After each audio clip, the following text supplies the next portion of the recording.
Good evening. Welcome, everyone. I'm Edward Kopp, the John A. Cole Jr. Foundation Chief Curator of the Menil Drawing Institute and also the co-curator of Joseph Yoakum, What I Saw. Thank you all for joining us on such a beautiful evening. And also I'm very grateful to our speakers tonight, Esther Adler and Anthony Pinn. And we can't wait, we're impatient, and we can't wait for your conversation about the crucial role of spirituality in Joseph Yoakum's work. So this program has been organized in conjunction with the exhibition, which opened last week, and which will remain on view at the Menil Drawing Institute through August 7th. And for those who have not had the opportunity to see it, the galleries will remain open for a few minutes after this conversation, so please use that opportunity if you can. It is the first major retrospective focusing on the incredible work of Joseph Yoakum in more than 25 years. And it focuses on his dreamlike landscape drawings. As you might know already, he was a visionary self-taught artist. He was born in 1891 and died in 1972. And the show illuminates his incredible sense of imagination, his vivid creativity, and his vision of the land, but also his spirituality and his complex biography and identity as an African-American man who claimed Native American heritage. We have a robust schedule of public programs for this exhibition, including a lecture by Leslie Umberger from the Smithsonian American Art Museum on June 2nd, and a lecture will be titled Game Changers, American Self-Taught Artists Shift the Narrative. And I invite you to learn more about this program and the other upcoming programs by visiting our website at menil.org. And as always, all Menil programs are free. And before we get started, I'd like to remind you to please silence your cell phones if you have not already done so. We are recording this program, which will be made available in the upcoming weeks on the Menil's YouTube channel. And there will be time for a Q&A after the conversation between Esther and Tony. And please hold your questions until then. And so now it's my pleasure to introduce Esther and Tony. So Esther Adler is curator in the Department of Drawings and Prints at the Museum of Modern Art in New York. She's the co-curator, along with me and Marc Pascal of the Art Institute of Chicago, of the present Yoakum exhibition, which was presented up until a few weeks ago at MoMA. And she contributed a beautiful essay to the catalog titled Unfolding Joseph Yoakum, Christian Science and Life on the South Side. And recently, Esther has also organized Betye Saar, The Legends of Black Girl's Widow, which she co-organized with Christophe Cherix in 2019, and also incredible retrospective on Charles White, which we co-organized with Saar Kelly Oehler in 2018, and which was presented at MoMA and the Art Institute of Chicago. And she also organized Charles White, Leonardo da Vinci, which was curated by David Hammons in 2017. Now, Anthony Pinn. He is the Agnes, Cullen, Arnold Distinguished Professor of Humanities and Professor of Religion at Rice University. He's received his PhD in the study of religion from Harvard University. Pinn is a fellow of the American Academy of Arts and Sciences, and he's a professor extraordinarius at the University of South Africa. And this is actually a summary of his many, many, many titles. He's the founding director of the Center for Engaged Research and Collaborative Learning, and the inaugural director of the Center for African and African American Studies, both at Rice University. He's the author of, or editor of, over 35 books, including Interplay of Things, Religion, Art, and Presence Together, from 2021, and also the author of the novel The New Disciples, published in 2015. And so please join me in giving a warm welcome to our speaker. Thank you. Thank you. Thank you so much for joining us, and I want to thank Edward and the staff of the Manil for inviting us to be in conversation about this topic. I came for the openings last week, and I not many things would get me to Houston 2 weeks in a row, but the opportunity to be in conversation with Professor Anthony Pinn about this particular topic was too good to turn up. So just before I start, I want to acknowledge, as I always do when I talk about Yoakum, the incredible thought partnership with Edward and with our colleague Mark Pascal at the Art Institute of Chicago. I think what makes this exhibition successful is that it was a true collaboration in that there was a lot of discussion, a lot of sharing of ideas, and I think most importantly a willingness to let each of us follow what we were most drawn to in the work, which is how I ended up focusing on spirituality and Yoakum's specific ties to Christian Science. So with that, I think I'm, as the one who perhaps knows the most about Yoakum of the two of us, I'm going to give a little bit of an intro and kind of set up a context for our conversation with a few slides, and then I have some questions, and I think Tony and I will chat a bit. So I thought I would start with what is one of my favorite drawings in the exhibition. And then Edward actually has it positioned on the end of a particularly magnificent wall in the show, so I suspect he feels similarly. But what I really love about this work is this combination of insane mark making insaneness that's going on here, like all of these forms in the mountains, and these are very typical forms for Yoakum, but there's a particularly intense kind of range of things going on here. And yet the drawing is cut through with this incredibly quiet, sinuous line that's in fact just blank paper, so the only part of the work that he hasn't filled with line and color. And so for me, this contrast between this intense energy and what I always think of as a kind of silence that cuts through it is an appropriate place to start when we begin to think about the broader implications of spirituality in these works. So I've started a lot of talks I've given on Yoakum by saying that this show is very much about not just looking, but also seeing, which were not necessarily the same thing for Yoakum, not the same thing for many of us. And then also about both perception and assumption. And I think this is reflected right off the bat in the title of the show, which actually comes directly from Yoakum's work. So there's his name, Joseph E. Yoakum, and that is in fact how he signed, you can see it right there, how he signed his work, always with the E. And every work, not every work, many works are signed in this way, so it was important to him, I think, to claim ownership of the work. And then what I saw actually comes from this smaller drawing in the show, and you can see it just at bottom there, what I saw in Alberta, British Columbia.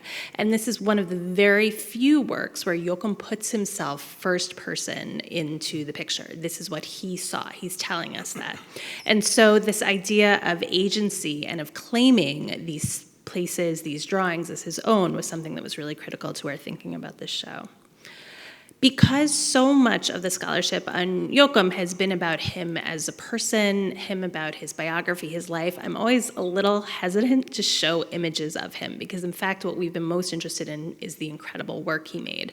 But I think this photo is so important in terms of understanding how he's working and where he's working, that it's one that's important to consider. So this is Yoakum in 1969. It's a photo taken by Roger Vail, the Chicago photographer, and it shows Yoakum in his live workspace, which was essentially a storefront on the far south side of Chicago. If any of you have been to Chicago recently and are familiar with the parts of the South Side that have been that are being developed by the artist whose name, of course, I'm not forgetting. There we go, thank you. The Astor Gates. Yoakum's studio is right in that area. So really a kind of historic part of Chicago. And you can see both the implements he's working with there, all those pencils and the pens. You can see one of his drawings in front of him, that goosenecked lamp that provides that very intense kind of light, I think is always like a touchstone for me in this image. And then you can see behind him what I always think of as like garage stuff. You know, it's just like shelves that are filled with just the detritus of life in some ways. And so this is where Yoakum lived and where he made the vast majority of his work. And this is an image of Yoakum standing in front of that space with a group of young Chicago artists who become his friends, also are collectors of the work. Most of the drawings that are in the exhibition itself belong to them now or belong to them at some point. And so I'll just tell you very quickly who they are from left to right. That's Lori Worsom with her husband, Lori Gunn, I should say, with her husband, Carl Worsom, and their child, Ruby. Roger Brown next to him. Yoakum in the center, and then that's Phil Hansen and Christina Romberg at the end. So names that people who are familiar with modern art in Chicago will also know. And what I particularly love about this image is not only that it's this incredible array of people who knew and respected each other, but you can see a reflection in the window behind them that gives you even more of a sense of the type of community that Yoakum is living in. It's the city. It's urban. You can see other buildings. You can see kind of the electricity wires there and the bare trees, and so it's quite different than what he's putting in the work, the kind of landscapes he's showing us. And so Yoakum talked a lot about travel. It was incredibly important to him, I think, both as a sense of personal identity as well as something he was actually doing. But by the time he's making his work, he's in his early, mid-70s, and I can already hear my parents yelling at me about how you can still do lots of travel at that age. But I don't know that Yoakum was actually doing that. He was not of tremendous economic means.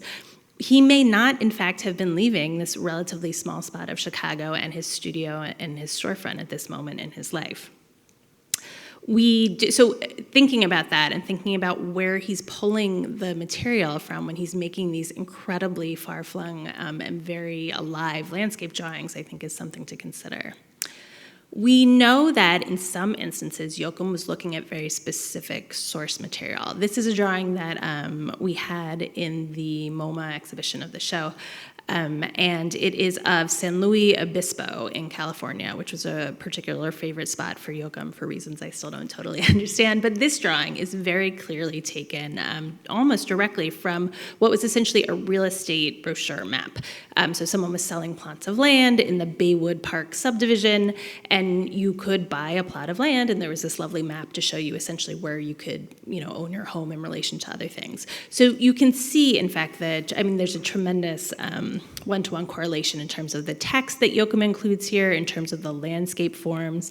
But for me, what's always telling is that the portions of this landscape that are settled by humanity, the grids, are very strange. They literally feel like they've been dropped out of the sky and just kind of landed where they are. And it's really a contrast of that kind of incredible fluidity and energy in the background of these rolling hills. And I think part of that is because Yoakum did not like to draw a straight line. And in fact, he talked about being forced to use a ruler as being an insult to his God-given talents. So in some ways, I think he just didn't like to draw grids. Totally fine. But I think also it's important to think about what it means to impose a grid on a landscape, and also what it means to, this is a real estate brochure. So by dividing that land into a grid, you are allowing people to purchase, to own parts of that land. And I think that's also a topic that would have figured in some ways to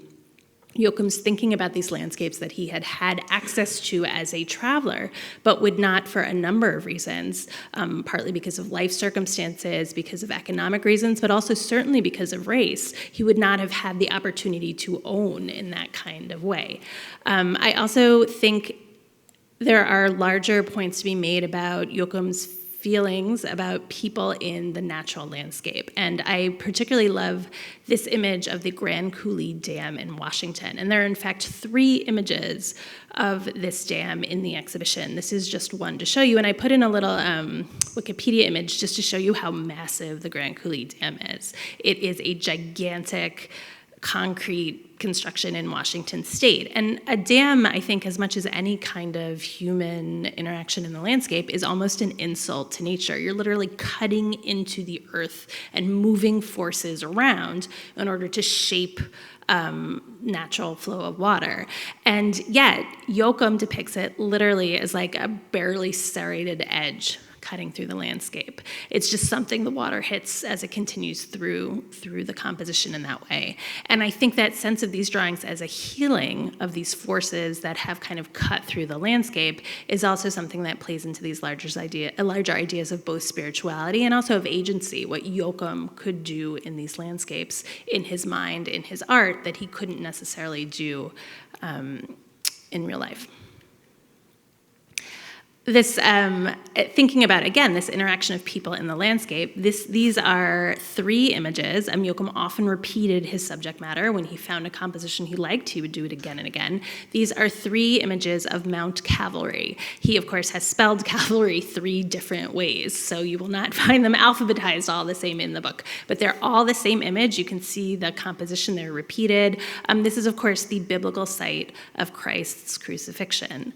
Good luck figuring that out from these drawings. There is no sign of Christ. There's no sign of a cross, of followers, of mourners, nothing, just the landscape. And so thinking about using that site as the topic of these works and really showing the kind of spiritual, historical presence of that space purely through what exists there in the land, I think says something about Yoakum's attitude towards both God and also the presence of the godly in nature and in the natural world. So when there's not a ton of literature on Yoakum, but there is some, and in all of it, it says, Yoakum used this phrase, spiritual unfoldment, and he got it from Christian Science. Something that's clearly been recognized, and it's there for a while. And I kept waiting for someone to tell me more. What does that mean? How is that coming from Christian Science? And there really wasn't, and no one had really bothered to look further into that connection. And I think part of that, Tony and I were talking earlier, is a big blind spot in terms of modern and contemporary art history about religion and about people's faith and how that affects everything they do in life, including their art.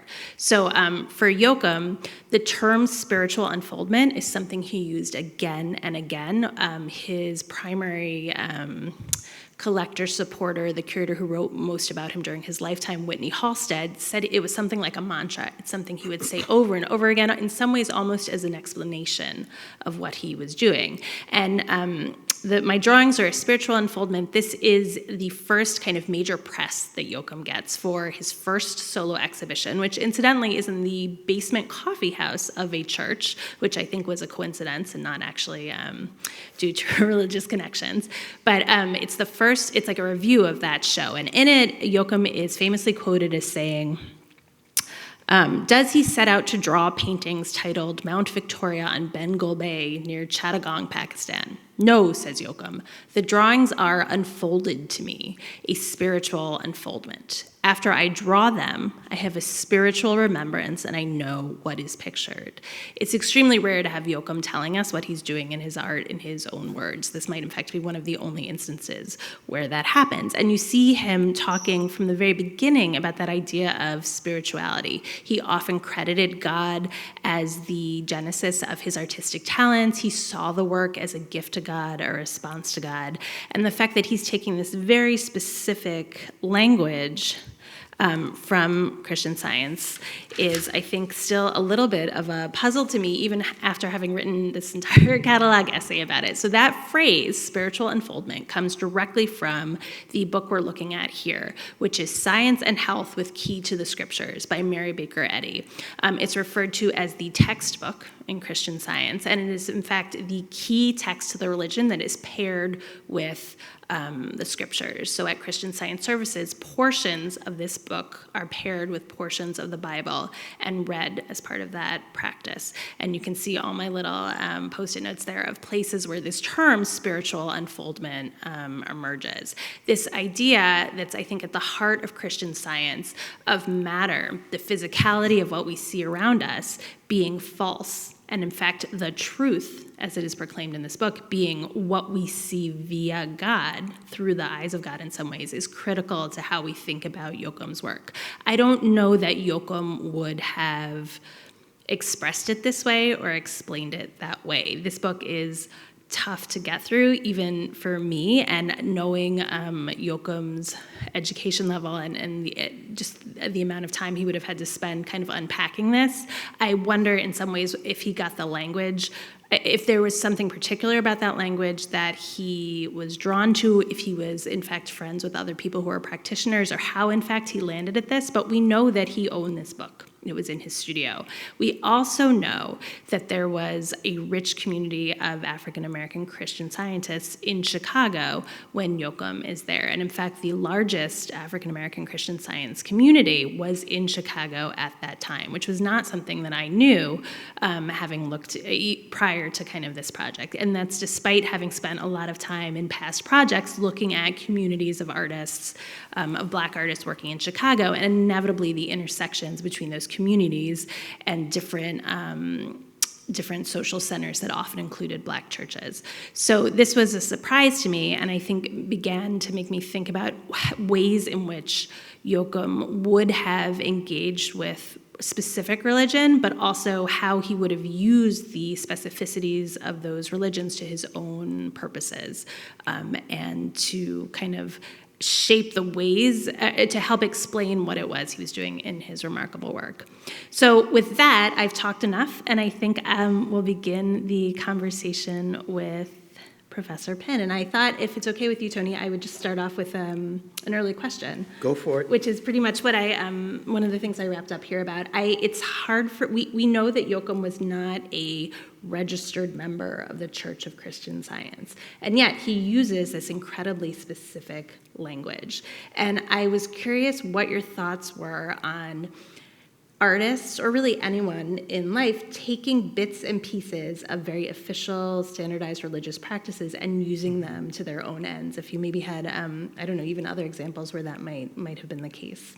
Well, let's talk about him for a minute. And so it seems to me that Christian Science authorizes this, right? I mean, you say in your essay that revelation is a personal affair, right? There's something about their understanding that allows the individual to do this work on their own, right? There are 6 tenets for Christian scientists, and these tenets revolve around an understanding of Jesus, right? And an understanding of God. And it isn't clear to me that he really pulls in terms of this understanding of Jesus. That doesn't seem to figure.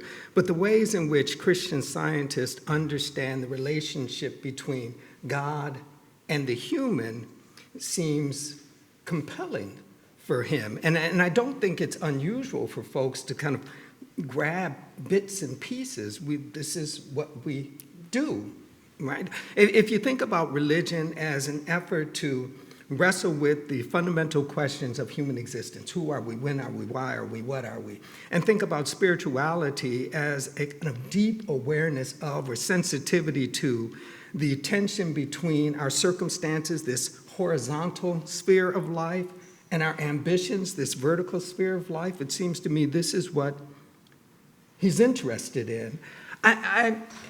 In addition to trying to think this through in terms of Christian scientists, I also found myself kind of thinking about him in relationship to 2 other significant developments during this period, right? When he would be coming of age, these developments would be significant. The first is transcendentalism, right? And so I'm not saying he's a transcendentalist, but I am suggesting that there is something about Emerson's view of religion and the world that would be compelling, right? So Emerson says, it's not logic and it's not experience. It's ingenuity that matters. And so for Yoakum, it really wouldn't matter whether he's been to all of these places, right? Because experience is trumped by ingenuity. He can envision, he can imagine these places. And what authorizes this to be of deep significance? This comes through God. Right? He starts to do this work because of God, right? He has pain. He prays, this pain goes away. For Christian scientists, healing is really significant, right? And as a response, he begins to do this sort of work. And so this attention to ingenuity, or Emerson argues that the integrity of the individual mind is the sacred. right? And so you can kind of think about what Yoakum is doing as having spiritual significance, right? A kind of rendering of the sacred to the extent he is preserving and honoring his own mind, his engagement with this material. Whether it is physically accurate or not is of limited consequence. Yeah, I think what's so interesting about those comments is that idea of the singularity of the person, and frankly, that idea of independence is something that's so critically important to Yoakum. And I should mention something that we didn't really focus on in our book or in the show, but that many past scholars of Yoakum have, is that he's institutionalized for almost an entire year when he's in his 50s in Chicago. It's unclear why that is, and we chose not to speculate, but one can see why the idea of self-healing would have been particularly of interest to him, being able to have control in some ways through prayer and through one's own capacity to heal, being something that would be particularly of interest. But what I find interesting is that idea that, so he wouldn't, the idea that one's own mind, one's own guidance by God through these landscapes is in some ways in contrast to his real insistence that he had seen these places. So I think it's also a little bit about the legacy, how does one combine that innate sense of reliance on God and the allowing oneself to follow him in this work, while also and to me a lot of this has to do with the representation he's trying to build for himself in the community that he lives in Chicago, but also in the community of artists, which is a different community from the one that he's most engaged with on a day-to-day basis, how he's trying to shape his own perception, how people see him. Yeah, and that's really interesting. And it seems to me that with both transcendentalism and Christian Science, the way in which relationship to the divine works kind of blends and blurs the nature of reality, right? What is the real when one is in contact with, in conversation with the divine, right? I mean, this kind of grand unity that folks like Emerson or Thoreau are interested in, it seems to me, provides one way to kind of think about his sense of experiencing the world. In addition to that, I'm also interested in thinking about him in relationship to W.E.B. Du Bois, right? So with transcendentalism, you get this alternate way of thinking about metaphysics. What can we know and who are we? With Du Bois, he layers onto that issues of race. So there's a lot of, as I was reading, there's a lot of conversation concerning who is this dude, right? He claims to be Indian. His mother is a former slave. Who is he? And there are ways in which it strikes me that some who are asking the question are troubled by the lack of clarity. But if you take seriously Du Bois and think in terms of two things from The Souls of Black Folk, that marvelous, marvelous book from 1903, take two things from it. One, the two-ness of African Americans, right? For Du Bois, that African Americans represent these kind of warring ideals, right? That there is embodied within African Americanness these various ways of being in the world that are in deep conflict. In addition to that, Du Bois, early in that text, poses a question that he cannot answer. And he says it's okay because white people don't really ask this question, although they should. How does it feel to be a problem? Right? He says this sums up what it means to be black in the context of the United States. How does it feel to be a problem? And so it seems to me on some level, one can think about his self-naming and kind of wrestling with identity through that Du Boisian lens, right? That he's attempting to come to grips with a kind of complexity of identity within the context of a world that requires singularity. You are this thing. And it seems to me that this also gets played out within his artistic production. So this messy identity, it seems to me, kind of privileges openness. It privileges the ways in which things, including people, blend together, blur together. And within the context of the work, as I look at these things are not clearly defined, right? Mountains are blurred. Trees are blurred. So there are ways in which it seems to me that these things kind of blend together. They blur together. And for my mind, this is one of the ways in which he speaks a more complex and comprehensive, a messy sense of identity. Yeah, no, I think that's absolutely true. And I think it's interesting because the issue of Yoakum's, the way Yoakum discussed his personal identity is something we talk about at length in the catalog, but I think not because we want to necessarily pin him down, because in fact I think this openness you're talking about is a much more generative, much more productive way of looking really at the world, as much as at Yoakum, but partly because there's a sense to me that because he was navigating that many of the choices he makes, both in how he presents himself, but also in some instances in the work, reflect his awareness of that. And one of the things we run into with Yoakum, but with a lot of self-taught or visionary artists, is this sense that things just happen to them, that they are somehow making work. And often this is what happens when there's this link with spirituality or religion, this sense that like it's not that this is via God and this person is just there almost as the vessel making these things happen. But Yoakum was an incredibly talented artist and draftsman. He's making formal choices, artistic choices to shape his visions in particular ways. And I think what we tried to do is really give him that to help explore the choices he was making as a way of imparting agency and showing his role, his decision making in those particular, just in the making of the work. I think that's absolutely right. And he says at one point, right, he talks in terms of the importance of the Bible.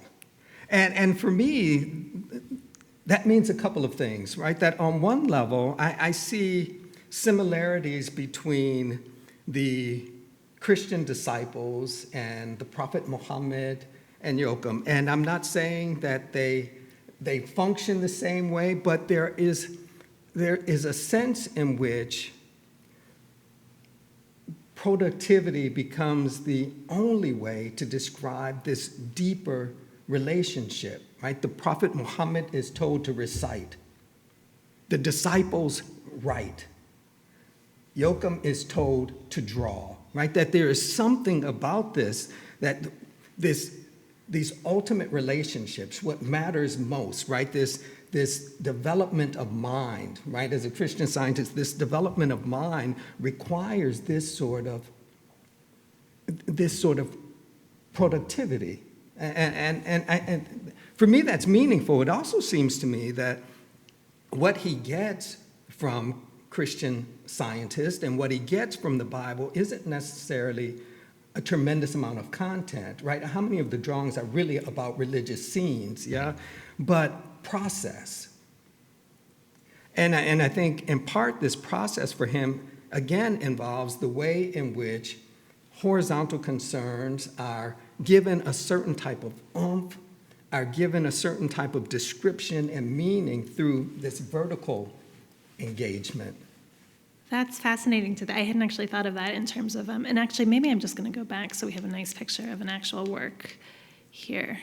And, it's interesting, that idea of productivity, because one of the things I've often said about Yoakum is why make one line when he could, in fact, make 50 lines to do the job. And so when you look at, for example, areas of the drawing like this, that's an incredible amount of hatch mark there just to indicate, like, the density of the stone there. The same things with trees. You get bands and bands of trees, which are in more typical perspectival views would be to lead someone back into space, but these don't really lead anywhere. They just are kind of stacking forms in that way. And that idea of mark making, of drawing as almost a type of ritual, I think is something that one can think about it in terms of a direct link to God. Like, what does it mean to make a mark over and over again? And not just on this sheet, but in many cases across several sheets.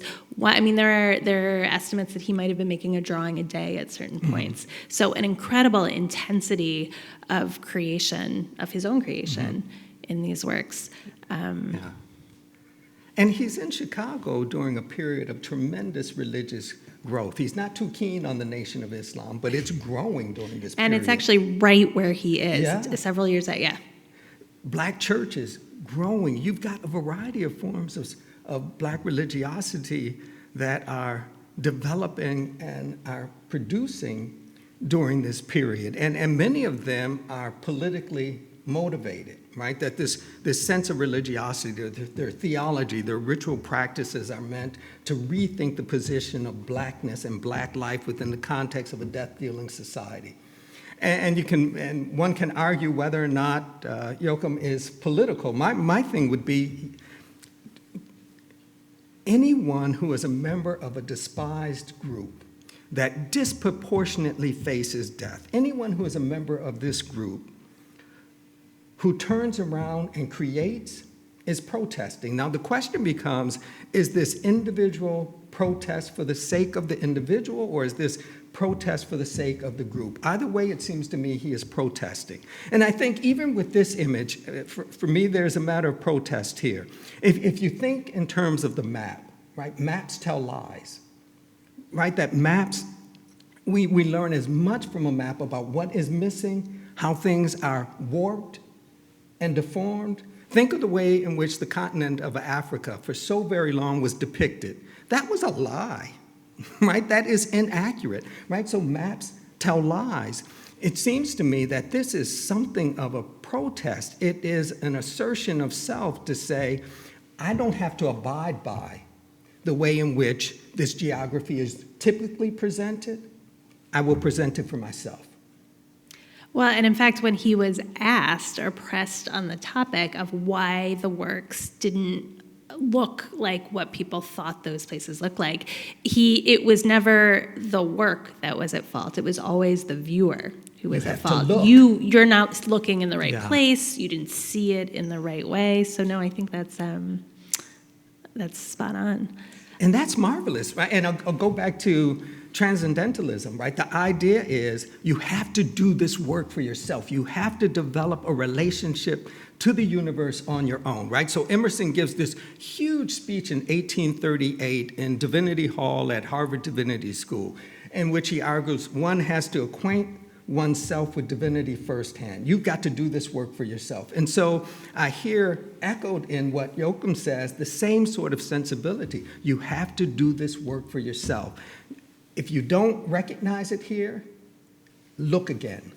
And, it's interesting because, again, that sense of independence, which was so critical to him on many levels, to me also helps shapes the way he's reacting to what's going on in Chicago, at least in Chicago artistic communities at that moment, which is all about collectivity, about raising each other's voices in the community, but also voices of other artists. Yoakum, one of the things I talk about in the catalog, Yoakum is working not far from what's now an incredibly legendary moment of public art and creation by the Afro-Cobra group in Chicago, which is really all about making art that speaks to the Black community in the South Side, is available to them on abandoned spaces that are not being used, to bring them art, to bring them messages, and a sense of celebrating their history and their contributions to the community.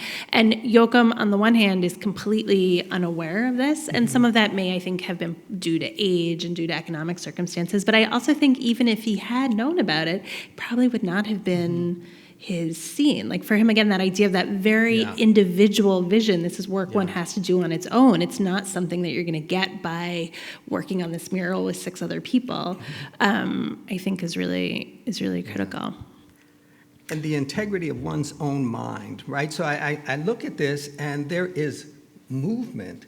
And it seems to me that this movement is vital for him. You point this out in your fabulous essay, right? This movement is vital for him. It has marked his life, right? From a very young age, movement, right? A sense of self is tied to movement. And within these images, there seems to be this same sort of impulse, this same sort of yearning for movement.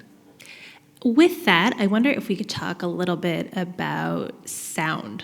Because one of the things that comes up in thinking about religious practices in Chicago at this moment is that Christian Science is a quiet religion. There's just reading. It's very internal. There's not a set. It's in some of the literature from the time. It's really set in contrast to what I think are more Pentecostal practices in Chicago, which were also hugely popular, almost social events as much as religious events, but which involved a lot of noise, and prayer, vocal, out loud prayer. That idea, it almost seems like a swelling of voices to help carry the message. And these drawings, to me, and I think I said this at the beginning, but there's this weird combination of frenetic energy, but also silence. Like they remain still in a way that I think brings silence with them. And so, as someone who's looked a lot at oral traditions and things like that, I wondered what your thoughts were about the sound in this and how it might have connected with spirituality in that way. Yeah, I think you're absolutely right that there is tremendous energy, but there is still a kind of silence, or what I would call stillness, right? And it's in that still moment that it seems to me we're invited to take this other look, right? To explore and to see for ourselves. My grandmother, who was a committed Christian, a Baptist most of her life, would say that when we hear God's voice best during those moments of silence, we can hear that still small voice when we slow down long enough to become aware of it. And it seems to me that you get that same sort of sense here. And I keep going back to transcendentalism. I'll apologize for that later, but I keep going back. It seems to me that the same way in which Emerson, and for me, even more than Emerson, Thoreau, is committed to these natural environments, right? He goes to Walden, in part because that kind of encounter with the world slows him down and forces him to hear the world in a very different way, right? That he is able to suck life out of life, right? And he says that he wants to do this so that at the very end he knows he has lived. And it seems to me there's a very similar invitation here to look, to listen, and to encounter God, or to encounter what is most significant for us, for ourselves. And that's also something that, frankly, would likely have been denied to Yoakum at the very moment he's making these works. I mean, again, probably because of economic circumstances, but also because of his age and his health. He's in a very urban environment, so he's pulling his experiences, we think, from earlier travel and earlier experiences of the natural world. But I think it speaks to your point of how critical that stillness and that sense of the land was to him, that he keeps going back, that's his subject matter. That's really, that, decades later, still what he returns to as what he wants to leave behind as his legacy. And to kind of think in terms of the larger questions of life and his personal relationship to them, he comes from people who have a troubled relationship to land.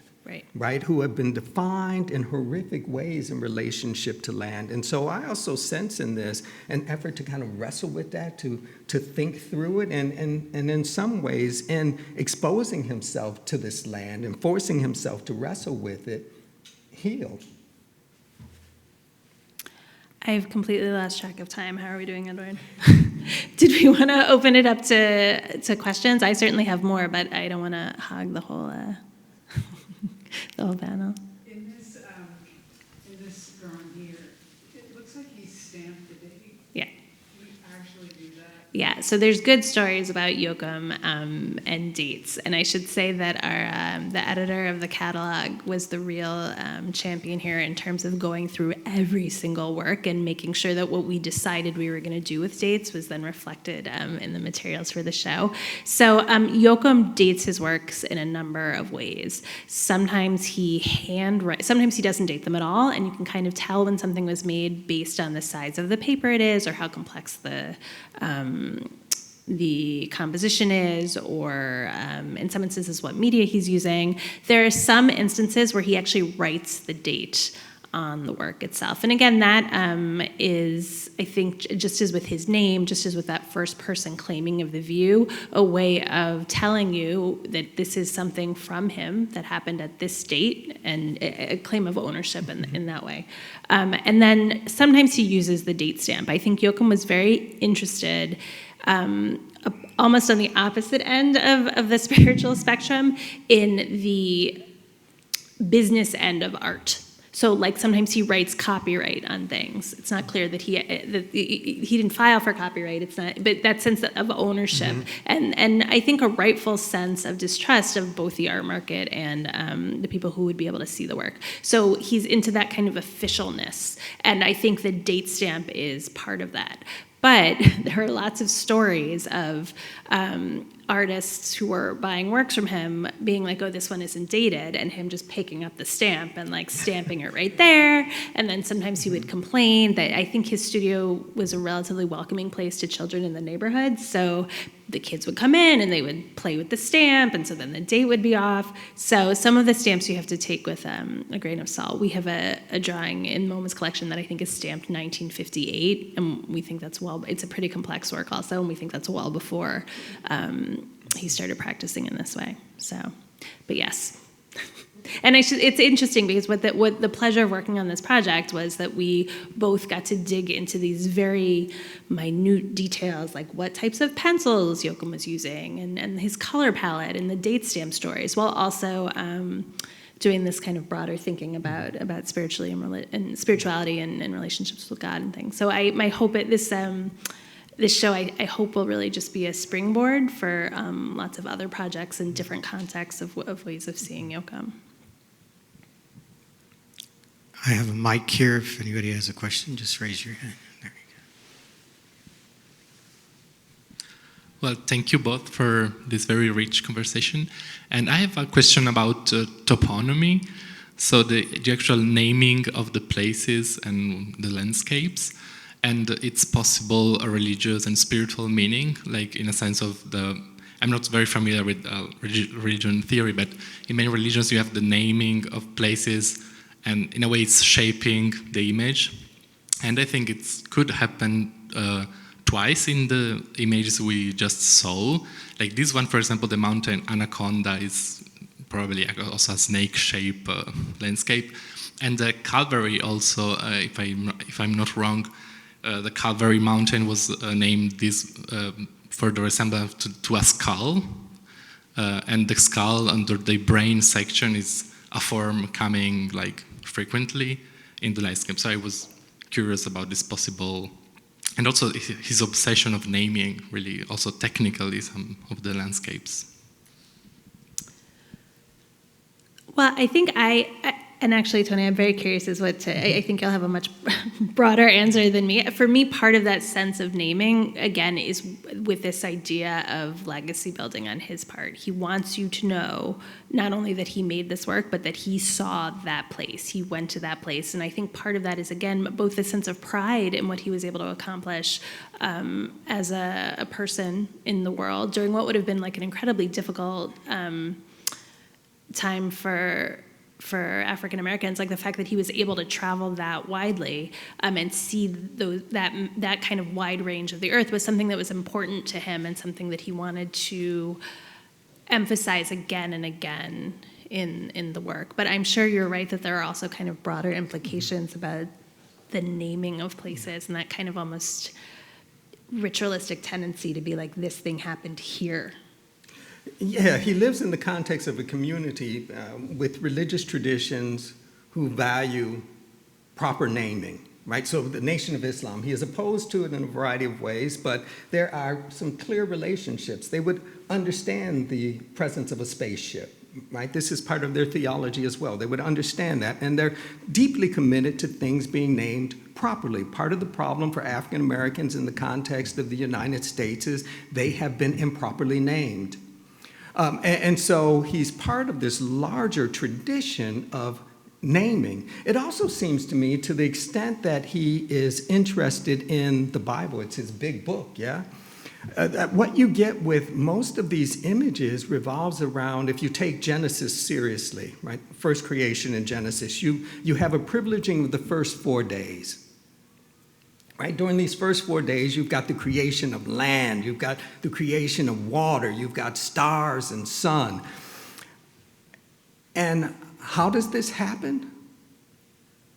Through the spoken word. God says, and it happens. And so I could be way off with this, but it seems to me an additional way of thinking about this is the importance of naming for him is proper recognition and celebration of this relationship to the divine, right? He says that he's doing this work, right? He wants to be mindful of God, that he doesn't know a whole lot, but he wants to be mindful of God and wants to do work that God can appreciate. And it seems to me to do this work that God would appreciate requires proper naming, right? Because this is what God does. God properly names. That's exceptional. I mean, and then it's of course complicated though by the fact that he's clearly looking at something to get these names. Like these are very, very specific locations. They're not always accurate in terms of the way he combines them. Like sometimes you have major geological forms in the wrong state, in the wrong country, spellings all over the place. But you can really get a sense of him looking at some, like we know in his studio, in addition to Mary Baker Eddy's text, he has what's probably an atlas, some kind of encyclopedia set.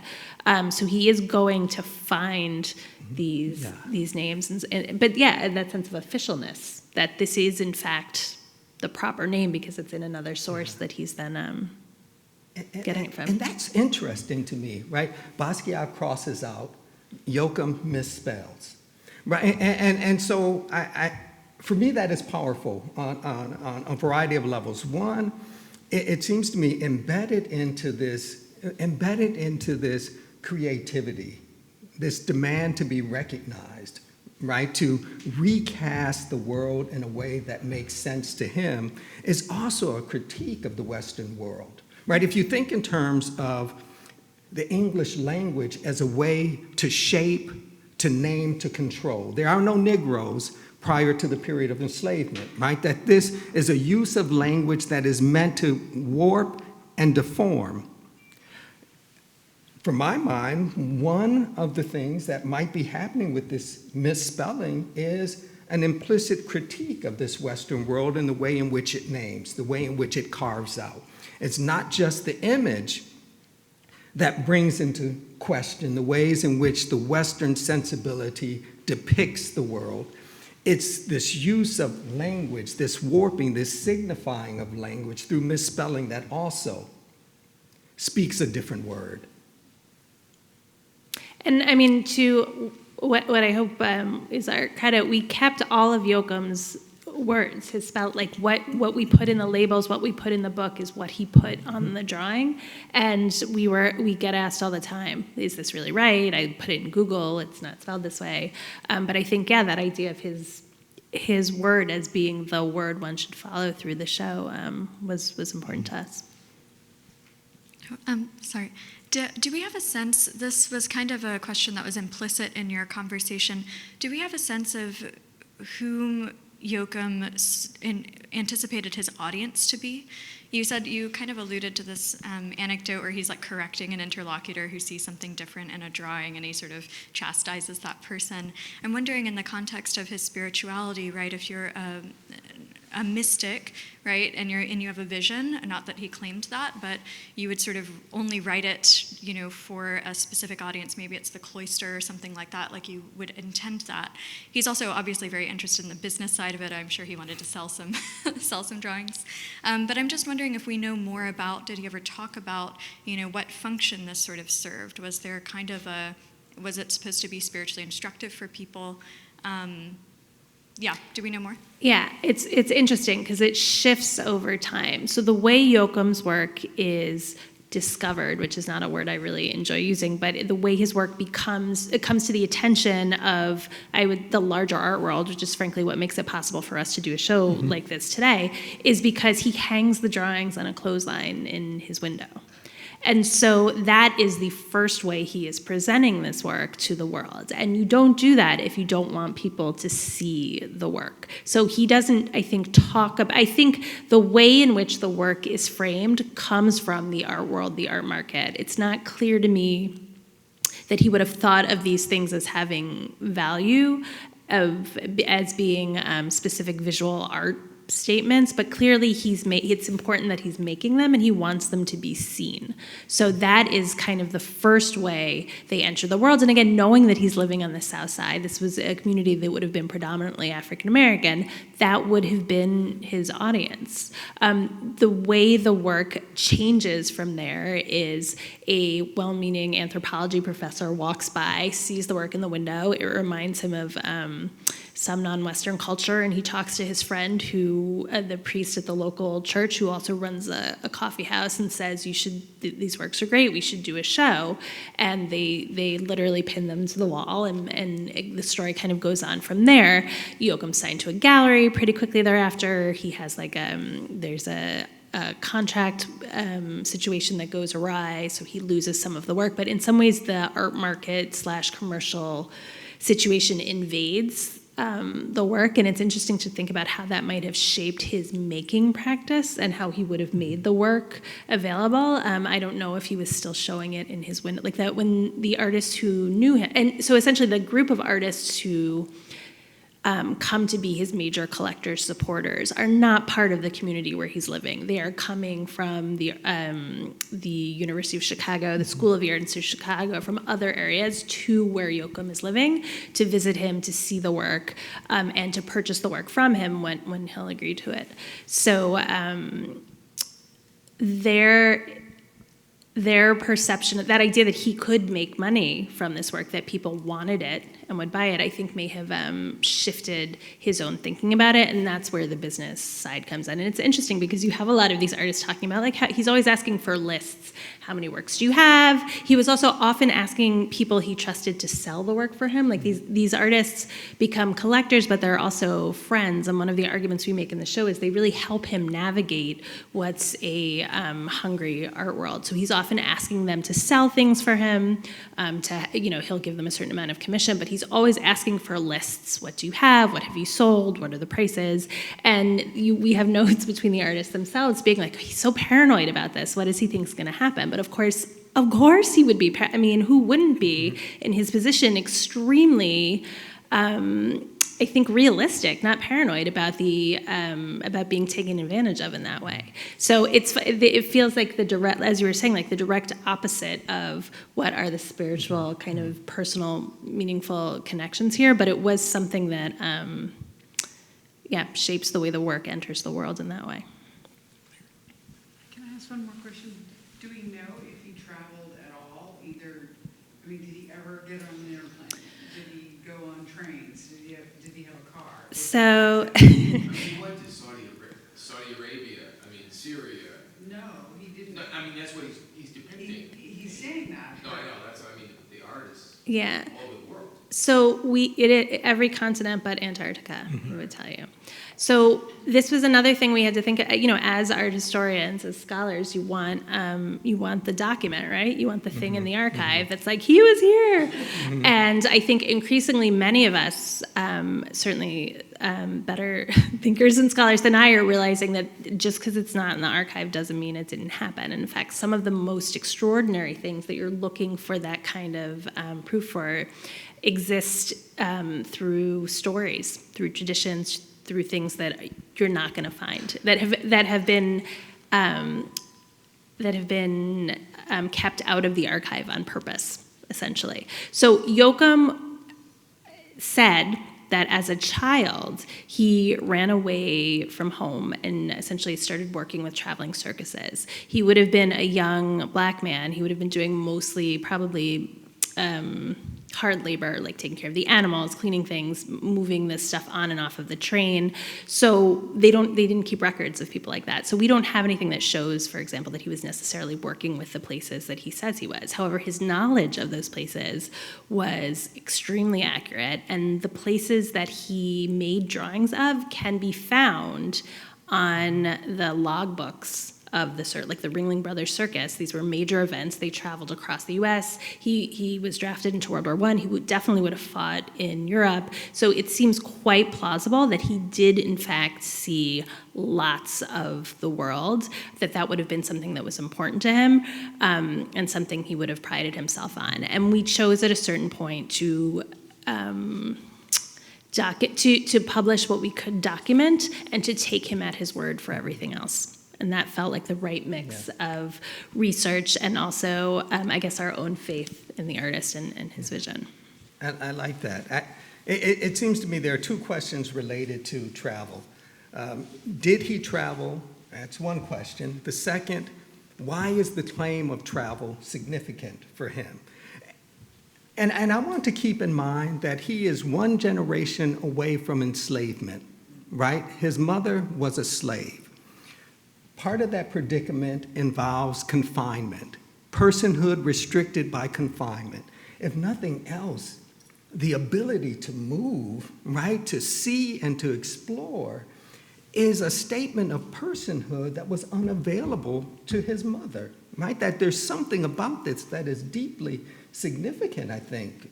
Whether he actually went to these places or not, the claim is vital because it is tied to personhood. It is a protest against the kind of confinement that shaped his family, whether you say he was African American or you say he was Native American. You're talking about populations that are deformed and dehumanized through confinement. And his claim that I've been to all these places is to claim a certain type of personhood.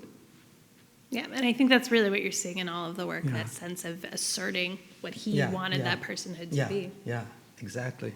And also there was a great pride of immense curiosity. He said, I've been wherever my mind went. Yes. Mm-hmm. And this, by any standard, his life is extraordinary in terms of the travel, wherever he went, and the drawing can be seen as yet another claim of that. But I wanted to ask, especially you, Tony, about this idea of informant. We understand where you may have taken that idea as a spirit of informant, but what is striking when you look at many of the compositions is that the way in which they seem to visually unfold the earth. And I don't know if you could speak to that, a sense of the compositions being, in their own dynamism, a kind of revelation. It reveals you what you cannot see on your own. Yeah, I like that. To the extent he's committed to the Bible, he's committed to a text that is all about the unfolding of revelation, right? That over the course of time, what is unknown to us becomes clear.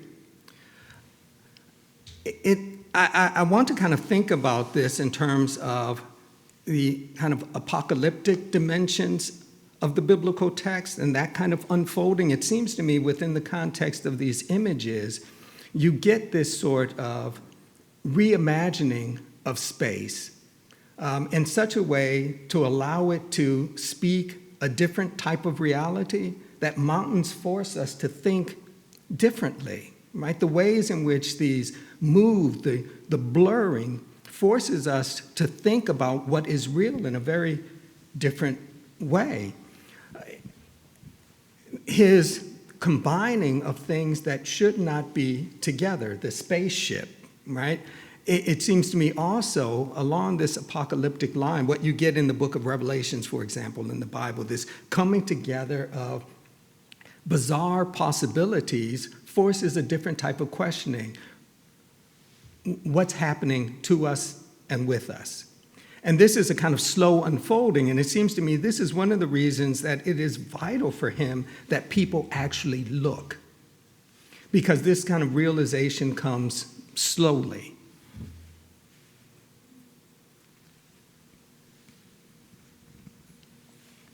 One more question here.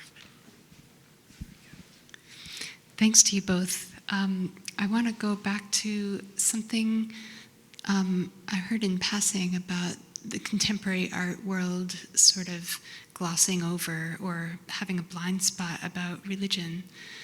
And listening to you talk, I'm thinking part of what you were saying is that religion might run counter to a claim about an artist's agency or choice. If they're possessed, it makes it harder to make an argument for what they're doing artistically. But I'm wondering how else you might account for this blind spot. And I'm struck by how enriching it is to dive into it tonight. So I'm wondering if you can speak about that. So just to clarify, what I meant about the way that an artist's religion or their connection with God can make it hard to see their agency was specific to Yoakum, but also artists who are often categorized as visionary, people who are not coming out of traditional art communities, who are self-taught, who may be beginning even to make art because of a vision or a connection with God. And I think as we begin to look more seriously at that work and about how that work is in dialogue with the world and not just the art world as it's written in, with isms kind of in a line, that's starting to change. If you look at like the incredible embrace and popularity of someone like Hilma af Klint, whose work is all about her direct, a direct vision and a statement from God that leads her to make these incredible works, like that is beginning, I think, to be thought of as part of the work and as something to be explored that way. For me, and I say this coming as like a curator from the Museum of Modern Art, which I would say is as responsible for building this kind of canon which rejects this kind of religion, is that in some part religion is the great uniter. I mean, that's something that's millions of people are engaged in practices of faith, lots of different faiths, but that connection with God and the spiritual is something that that is widely like the most popular thing there is. And that has been in some ways in direct conflict to the stories of modern and contemporary art that we tell, which is an increasing distance from marks made by hand, from the physicality of work, more into conceptual processes, things like that, which is, I should say, all work that I also love. And of course, there's generations of abstract artists, people who are making very sparse abstract forms and linking them to spirituality and religion. But in general, that very basic faith and spirituality is not something that fits nicely into formalist stories that have traditionally made up the history of art, much to its, I think, loss. So it's nice to, we have, when I once started to make a list of all the works in the Museum of Modern Art's collection that had a connection to religion, and just, we have Matisse's cutouts for chasubles for the chapel he designed in France. We have an entire chapel designed by Robert Gober. It's everywhere. So even artists we've embraced wholeheartedly, we haven't necessarily linked together this connection with faith, but I think there's an increasing openness to doing so.